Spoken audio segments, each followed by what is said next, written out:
ఆదర్శానికి ఒక ప్రతిరూపం. ఆయన ఒకవైపు గణితం, తర్కం, క్రమశిక్షణ వీటికి ప్రాధాన్యత ఇస్తారు. మరోవైపు ధ్యానం, క్రియాయోగం వంటివి ఆచరించేవారు. ఈ వాతావరణం ఆ ముకుందకు ఒక ముఖ్యమైన పాఠాన్ని నేర్పింది. ఏంటది? ఆధ్యాత్మికత అంటే జీవితం నుండి పారిపోవడం కాదు, జీవితంలోనే ఉంటూ ఉన్నత స్థితిని చేరుకోవడమని.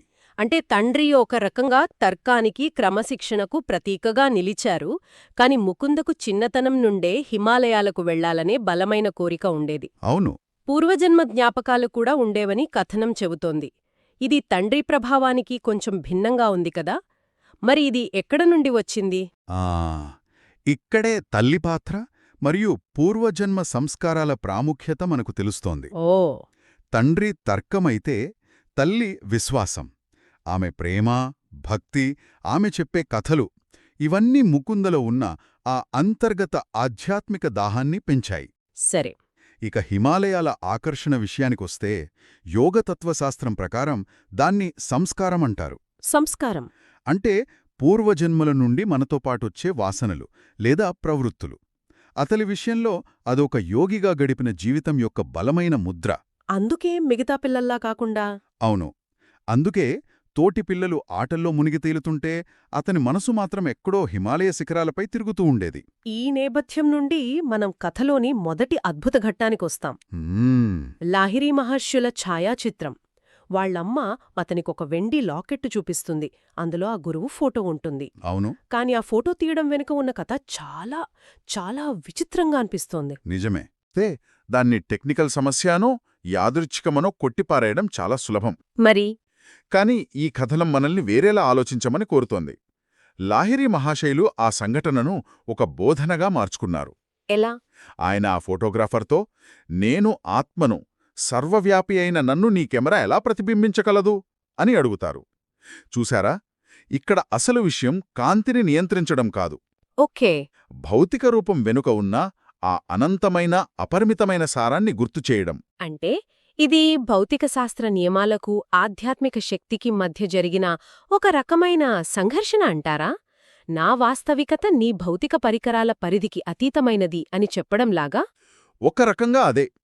యోగ సిద్ధాంతం ప్రకారం ఈ భౌతిక ప్రపంచం మొత్తం ఆ కాంతితో సహా చైతన్యం యొక్క ఒక కంపనం, ఒక వైబ్రేషన్. అవును, ఒక వైబ్రేషన్. ఒక ఉన్నత యోగి ఆ చైతన్యపు మూలంతో అనుసంధానంలో ఉన్నప్పుడు దాని అభివ్యక్తులను ప్రభావితం చేయగలరు. వాటినే సిద్ధులు అంటారు. కరెక్ట్. అయితే వారు వాటిని ప్రదర్శించడానికి ఉపయోగించరు. ఇక్కడ లాహిరీ మహాశయులు ఆ ఫోటోగ్రాఫర్ అహంకారాన్ని, అంటే నేను దేనినైనా నా కెమెరాలో బంధించగలను అనే భావనను తొలగించి వినయాన్ని నేర్పుతున్నారు. ఆ తర్వాత రెండోసారి ప్రయత్నించినప్పుడు ఫోటో వస్తుంది. ఆయన అనుమతితో, ఆయన సంకల్పంతో ఆ చిత్రం ఏర్పడుతుంది. అంటే ఆ చిత్రం కేవలం భౌతిక ప్రక్రియ ఫలితం కాదు, అది గురువు యొక్క అనుగ్రహం. ఆ తర్వాత లాహిరీ మహాశయులు చెప్పిన భవిష్యవాణ్ణి కూడా చాలా ఆశ్చర్యపరుస్తుంది. ఈ ఫోటో పాశ్చాత్య దేశాలకు వెళ్తుంది అని ఆయన అంటారు. అవును. ఇదొక చిన్న సంఘటనలో ఒక పెద్ద ప్రణాళిక దాగి ఉందని సూచిస్తోంది. నిజమే. యాదృచ్ఛిక సంఘటనల వెనక ఒక విశ్వ ప్రణాళిక, ఒక కాస్మిక్ డిజైన్ పనిచేస్తోందనే నమ్మకాన్ని ఇది బలపరుస్తోంది. ఆ ఫోటో దశాబ్దాల తర్వాత ఇదే ఆత్మకథ పుస్తకం ద్వారా పాశ్చాత్యులకు చేరుతుందని, లక్షలాది మందికి చేరబోతోందని ఆయన ముందుగానే చూశారు. ఆ ఫోటో ముకుంద జీవితంలో ఒక ధ్రువ నక్షత్రంలా మారబోతోందని కూడా అది సూచిస్తుంది. ఆ ఫోటో ఒక భౌతిక వస్తువు నుండి ఒక శక్తివంతమైన చిహ్నంగా మారిన తర్వాత కథలో ఒక విషాదకరమైన మలుపు వస్తుంది. తల్లి మరణం. ఆమెకు తన మరణం గురించి ముందుగానే ఒక దివ్య సందేశం అందుతుంది. ఆ సమయంలో ఆమె ఆ లాకెట్టును ముకుందకు ఇస్తుంది. ఈ సంఘటనను ఎలా అర్థం చేసుకోవాలి? ఇది కథలో అత్యంత భావోద్వేగమైన ఘట్టం. అదే సమయంలో అత్యంత కీలకమైన పరివర్తన కూడా. ఎలా? ఇక్కడ జరుగుతున్నది కేవలం ఒక వస్తువునివ్వడం కాదు, ఇదొక సంరక్షణ బాధ్యత బదిలీ. సంరక్షణ బదిలీ. అవును. భౌతిక తల్లి తన శారీరక ఉనికి ముగియబోతోందని గ్రహించి తన కుమారుడ్ని జగన్మాత ప్రతినిధి అయిన ఆధ్యాత్మిక గురువుకు అప్పగిస్తోంది. ఆ లాకెట్టు ఆ బదిలీకి ఒక భౌతికమైన గుర్తు. ఇకపై నేను నీతో ఉండలేను, ఈ గురువు నిన్ను కాపాడుతారు అని చెప్పడంలాగా. సరిగ్గా అదే. తల్లి ప్రేమ యొక్క పరిమితమైన భౌతిక రూపం నుండి గురు ప్రేమ యొక్క అనంతమైన శాశ్వతమైన రూపంలోకి అతన్ని నడిపించే క్షణమది. ఆమె చెప్పిన మాటలు వెంటనే నిజం కావడం ఇంకా అద్భుతం. ముకుందకు ఏషియాటిక్ కలరా వస్తుంది. ఆ రోజుల్లో అది మరణానికి పర్యాయపదం. అవును, చాలా ప్రమాదకరమైన వ్యాధి. డాక్టర్లు కూడా చేతులెత్తేస్తారు. అప్పుడతను ఆ లాకెట్టును ఛాతీకి అదిమిపెట్టుకోంగానే ఒక కాంతిని చూసి పూర్తిగా కోలుకుంటాడు. ఇక్కడ మళ్ళీ అదే ప్రశ్నొస్తుంది. దీన్ని ఏమంటారు, ప్లేసిబో ఎఫెక్ట్ అని కొట్టిపారేవచ్చా? అంటే అతని బలమైన నమ్మకమే అతన్ని బాగుచేసిందా, లేక నిజంగానే ఆ లాకెట్ నుండి ఏదైనా శక్తి వచ్చిందా? ఈ రెండిటి మధ్య గీత చాలా సన్ననిది.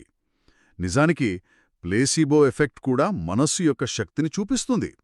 కాని ఇక్కడ అంతకంటే లోతైనది జరుగుతోంది. అంటే అతని వరకు అది ఒక ప్రత్యక్ష అనుభవం. అంతకుముందు వరకు గురువు అనే భావన వాళ్ళమ్మ చెప్పిన కథ అంతే. అంతే కదా. కాని ఈ సంఘటనతో గురువు యొక్క రక్షణ అనేది అతని స్వంత సజీవ వాస్తవంగా మారింది. ఆ లాకెట్ ఇప్పుడు కేవలం ఒక ఫోటో ఉన్న వెండి ముక్క కాదు. అది ఒక మాధ్యమం. కరెక్ట్. అది ఒక కండ్యూట్. దైవిక శక్తి ప్రవహించే ఒక మాధ్యమం.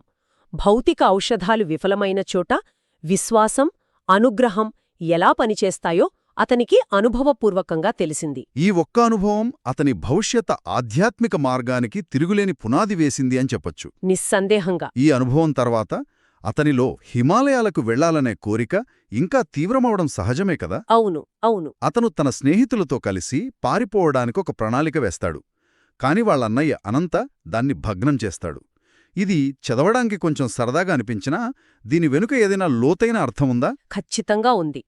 ఈ విఫలమైన ప్రయత్నం దైవిక సమయం లేదా డివైన్ టైమింగ్ అనే ఒక ముఖ్యమైన ఆధ్యాత్మిక సూత్రాన్ని వివరిస్తుంది. Divine timing. అవును. ముకుంద కోలిక స్వచ్ఛమైనదే, అతని తపన నిజమైనదే.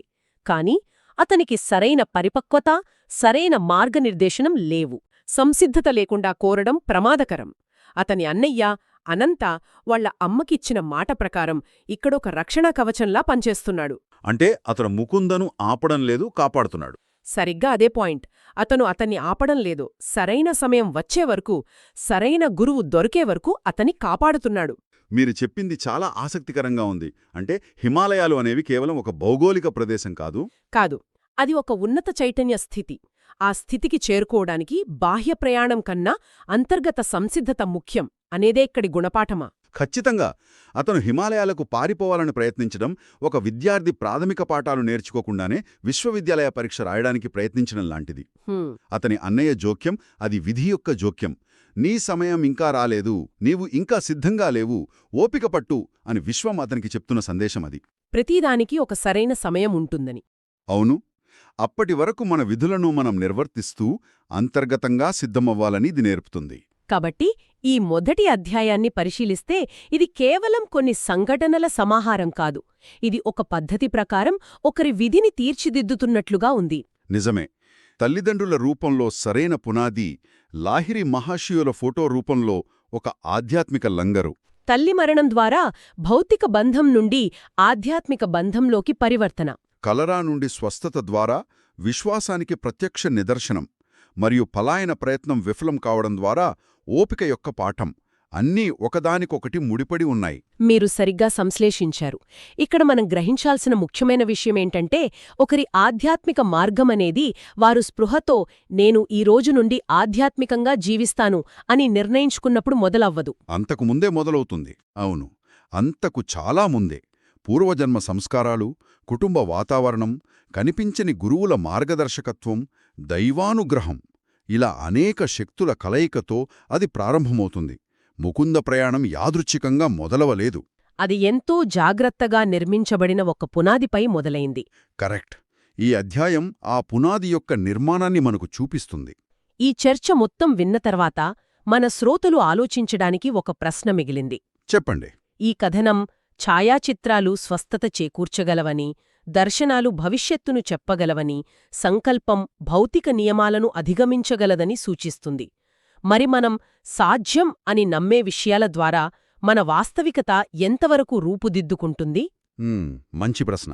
మన సాధారణ దృష్టికి, తర్కానికి అందని ఏ అదృశ్య శక్తులు లేదా